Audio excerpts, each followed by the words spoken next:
បាទសូមស្វាគមន៍មកកាន់វីដេអូរបស់ខ្ញុំបាទនៅក្នុងវីដេអូនេះខ្ញុំនឹងបង្ហាញពីរបៀប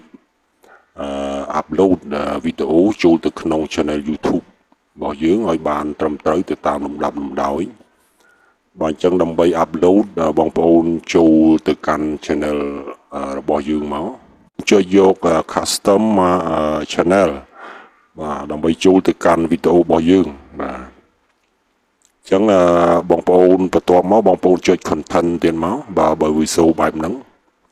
បាទនេះគឺជាវីដេអូដែលខ្ញុំអាប់ឡូតកន្លងមកណាឥឡូវនេះយើងចង់អាប់ឡូតវីដេអូថ្មីបន្ថែមទៀតបងប្អូនចុចកន្លែងសញ្ញាបូកនេះកន្លែង create នេះបាទអញ្ចឹងវាមានជំរើសឲ្យយើងវាមាន upload video go live create post new playlist ហើយនិង new podcast ប៉ុន្តែខាងក្រោមបងប្អូនមិនបាច់ខ្វល់ទេបងប្អូននេះចុចកន្លែង upload video ហ្នឹងមកណា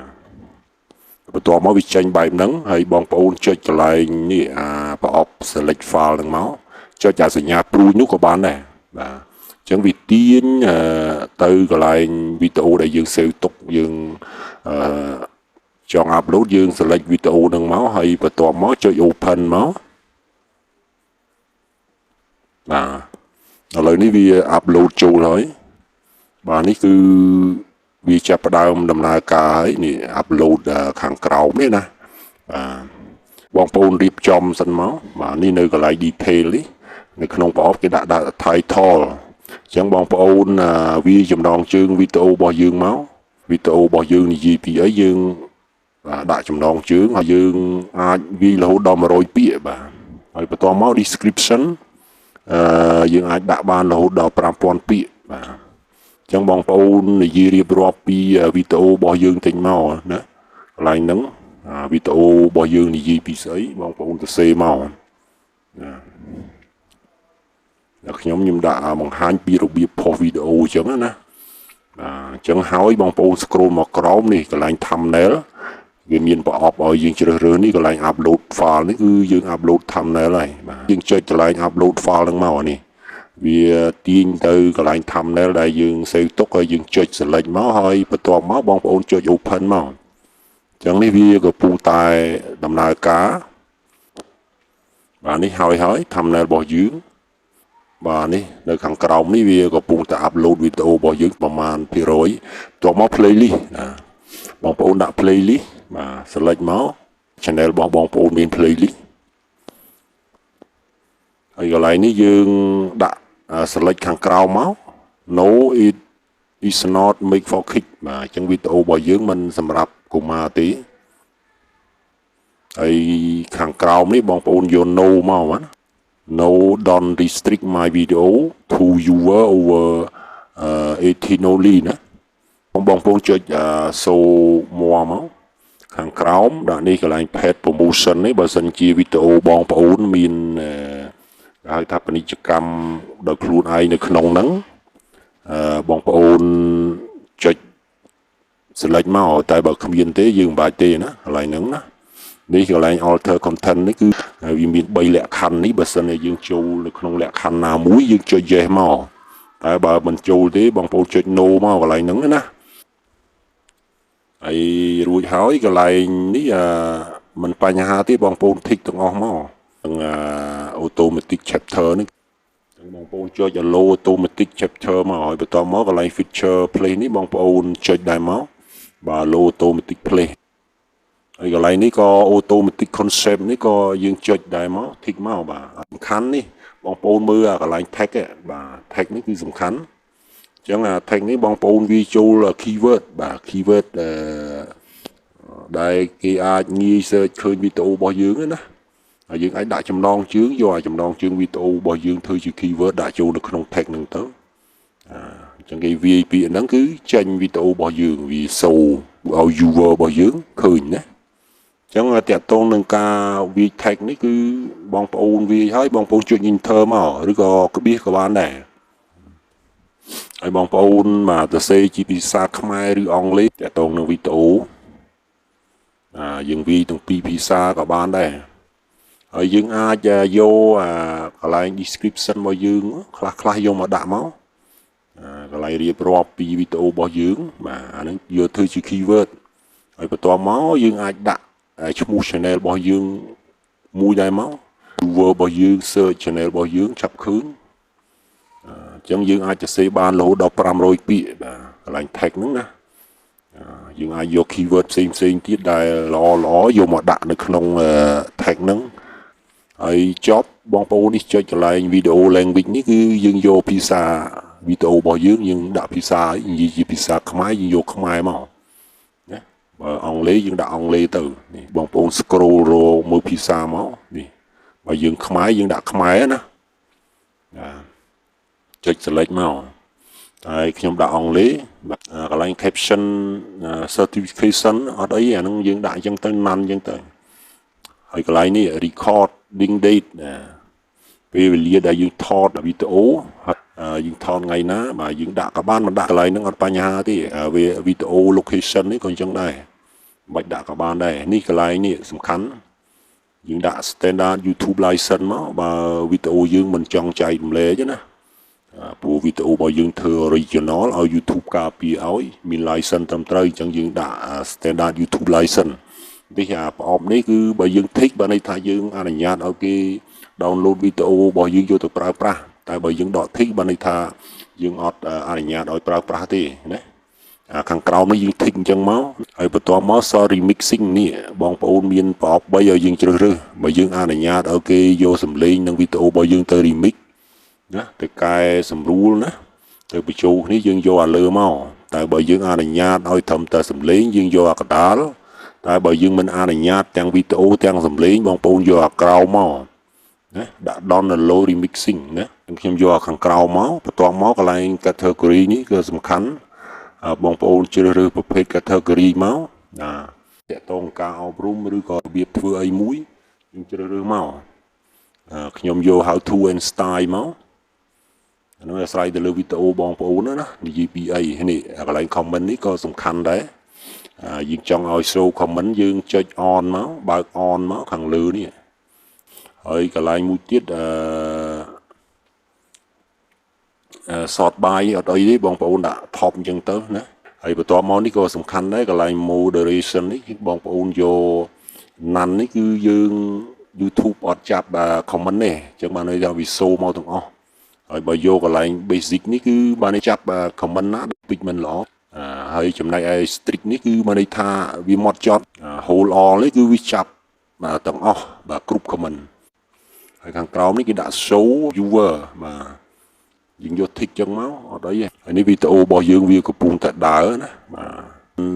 ទ2-3ដំណាក់កាលរបស់វាដែរកន្លែង upload ហ្នឹងណាហើយ check វីដេអូរបស់យើងមានជាប់ copyright អីបញ្ហាអីគឺ check ឲ្យយើងទៀតបាទនេះឃើញ check តទៅចប់បាទនេះចប់ហើយ complete check complete no issue found មានថាអត់បញ្ហាទេវីដេអូរបស់យើងរួចហើយបងប្អូនយើងចុច next មកហើយបន្ទាប់មកយើងចូលមកដល់កន្លែងនេះតរលុយបានវាចូលដល់នឹងតែម្ដងណាហើយបន្ទាប់មកវាមាន add subtitle បើយើងចង់ដាក់ចំណងជើងជាភាសាអីមួយយើងចុចកន្លែងហ្នឹងមក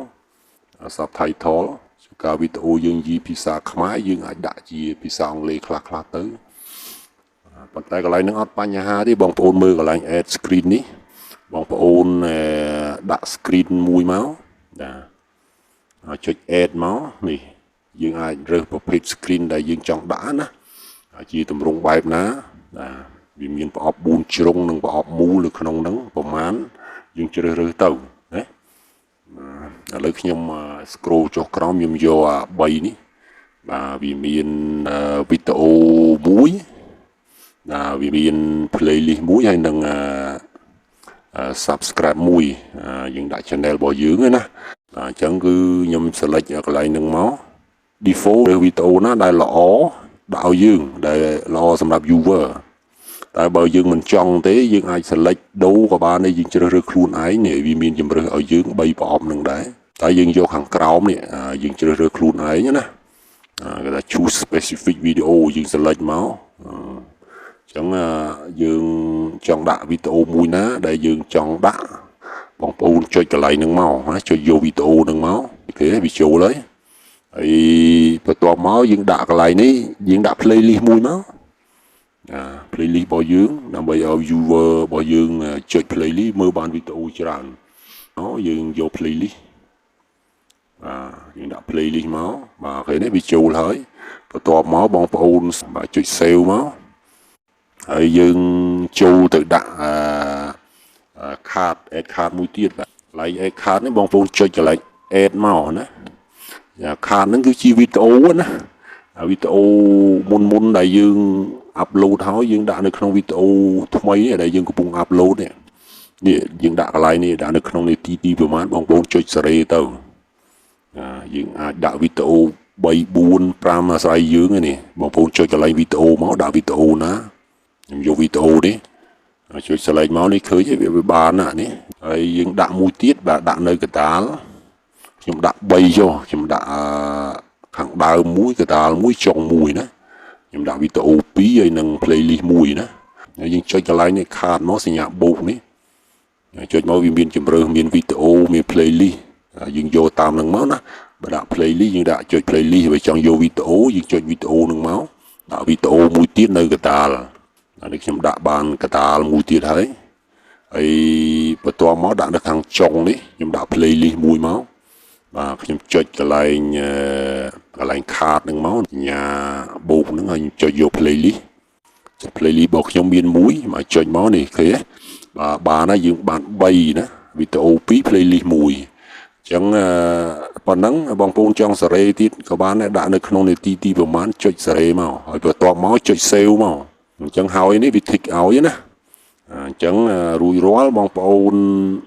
ចុច next មកណាបងប្អូនចុច next មកហើយ next ទៀតមកណាកន្លែងនេះកន្លែង copyright ណាវា tick ឲ្យហើយណាអត់បញ្ហាទេវីដេអូរបស់យើងអត់មានជាប់ copyright ទេណាអញ្ចឹងចុច next មកបន្ទាប់មកនេះដល់កន្លែងនេះបងប្អូនចុចមកវាមានជម្រើសឲ្យយើងវីដេអូរបស់យើងដាក់ជា private ក៏បានឯកជនណាអត់ជា public ឬក៏ unlist ហើយទី3 member only សម្រាប់សមាជិក membership របស់យើងណាយើងអាចយកអាហ្នឹងបានមើលបានបើបងប្អូនឲ្យមើលបានទូទៅទាំងអស់យើងដាក់ public មកចុច public មកបន្ទាប់មកយើងអាចកំណត់នេះកន្លែង set as instant premier ណាយើងអាច select មកក៏បានដែរយើងមិនចង់ដាក់ក៏បានដែរអត់បញ្ហាទេកន្លែងហ្នឹងណាបងប្អូនមើល schedule យើងដាក់កំណត់ថ្ងៃខែដែលឲ្យវា public ឬក៏ public តែម្ដងក៏បានដែរបើបងប្អូនអត់កំណត់ schedule គឺយើងចុច public ទៅវា public តែម្ដងអញ្ចឹងណាបងប្អូនចង់កំណត់ថ្ងៃខែម៉ោងបាទពេលវេលាអីគឺយើងចុចយកកន្លែង schedule មកយើងកំណត់មកហើយយើង public នៅថ្ងៃណាអញ្ចឹងបងប្អូនរើសម៉ោងមកយកម៉ោងណាដែលបងប្អូនចង់ឲ្យវា public time zone បងតពីកំណត់ហើយជិះចុចកន្លែងសញ្ញា schedule មកនេះវាចេញប្រអប់បែបនេះបងប្អូនចុច close មកបាទនេះហើយវីដេអូរបស់យើងណានេះឃើញទេវាដាក់ schedule អត់ទាន់ public ទេអត់ទាន់ដល់ម៉ោងណានេះ none restriction none អត់មាននេះថ្ងៃខែដែលយើងកំណត់ឥឡូវហើយបងប្អូនអាច refresh បន្តិចមកបាទនេះវាអត់ទាន់ public ទេអត់ទាន់ដល់ម៉ោងនេះកន្លែង option នេះសញ្ញាចុច3នេះបងប្អូនចុចមកអាច edit title ចំណងជើងនិង description ណាឬក៏យក link វីដេអូ download ឬក៏ delete បងប្អូនចង់ delete វីដេអូបងប្អូនចុចកន្លែង delete forever ហ្នឹងមកយើងតើខ្ញុំ delete ឲ្យមើលមួយបាទនេះ permanent delete this video យើងចង់ loop អត់ចង់ loop យើង tick មកនោះ tick ប្រអប់ហ្នឹងមកណាបើយើងចង់ loop វីដេអូហ្នឹងណាបងប្អូនចុចនេះកន្លែង delete forever នេះប្រអប់នេះណាបាទនេះគេវីដេអូរបស់យើង delete loop វិញហើយណាយើងចង់ loop ណាតែប៉ុណ្្នឹងទេបងប្អូនណាអញ្ចឹងរបៀប upload វីដេអូចូលទៅក្នុង channel YouTube របស់យើងទៅតាមលំដាប់លំដោយបាទមានតែប៉ុណ្្នឹង